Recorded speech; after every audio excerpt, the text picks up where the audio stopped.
हर हर महादेव, जय शिव शंकर। आप सभी भक्तजनों को नाग पंचमी की ढेर सारी शुभकामनाएं। आइए सुनते हैं नाग पंचमी की पौराणिक कथाएं।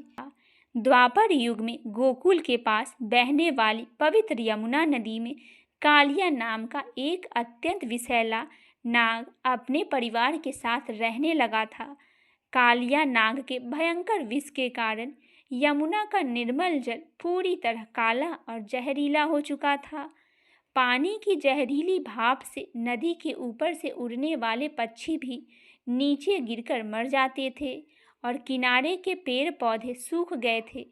एक दिन बालक श्री कृष्ण अपने ग्वाल बाल दोस्तों के साथ यमुना के तट पर गेंद से खेल रहे थे। खेलते खेलते अचानक गेंद उछलकर जहरीली यमुना नदी में जा गिरी।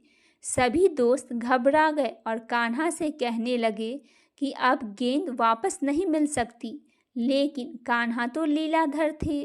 वे बिना किसी डर के एक कदम के पेड़ पर चढ़े और सीधे यमुना के गहरे और काले पानी में छलांग लगा दी।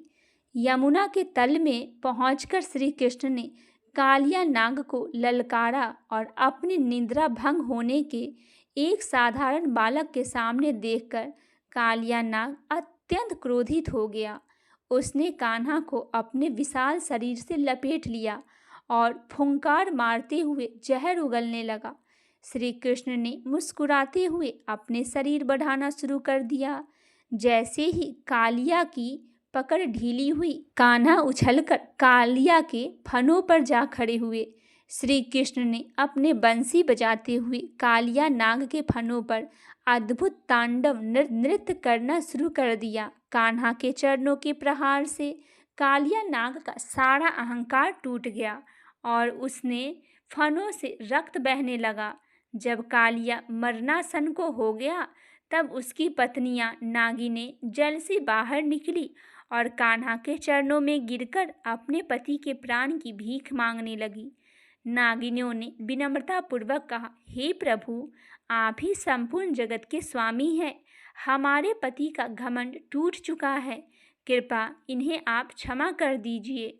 भगवान श्री कृष्ण ने कालिया नाग को क्षमा कर दिया और उसे यमुना नदी छोड़कर रमणक द्वीप जाने का आदेश दिया। कालिया नाग ने हाथ जोड़कर कहा, हे कान्हा, गरुड़ देव के डर से ही यहाँ छिपा था। वे मुझे मार डालेंगे।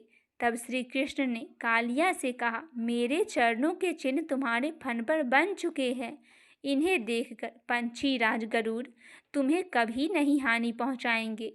इसके बाद कालिया नाग सह परिवार यमुना छोड़कर चला गया और यमुना का जल फिर से अमृत जैसा शुद्ध हो गया।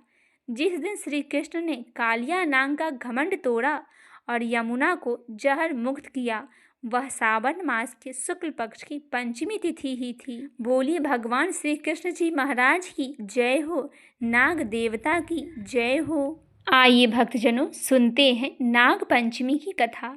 पौराणिक काल में जब देवताओं और असुरों ने अमरता का अमृत पाने के लिए समुद्र मंथन करने का निर्णय लिया तो सबसे बड़ी समस्या यह आई कि मंथन के लिए रस्सी किसे बनाया जाए। तब नागों के राजा नागराज वासुकी ने स्वयं को मंदराचल पर्वत के चारों ओर लपेटकर रस्सी बनाकर स्वीकार कर लिया। मंथन के समय एक तरफ से दानव वासुकी नाग की पूंछ पकड़े हुए थे और दूसरी तरफ से देवता उनका मुख पकड़े हुए थे। जब समुद्र का मंथन शुरू हुआ तो मंदराचल पर्वत की रगड़ और मंथन की तीव्र घर्षण से नागराज वासुकी को भयंकर पीड़ा होने लगी। वासुकी नाग के मुख से विषैला और अति गर्म ज्वालाएं निकलने लगी। वासुकी नाग ने संसार के कल्याण के लिए उसे असहनीय दर्द को सहा। तभी समुद्र से सबसे पहला निकला महाभयंकर हलाहल विष, कालकूट विष। वह विष इतना जहरीला था कि उसकी गर्म से तीनों लोक जलने लगी। तभी देवता घबरा गए। संसार को विनाश से बचाने के लिए भगवान शिव ने उसे पूरे हलाहल विष को अपने हथेली पर ले लिया और उसे पी गए।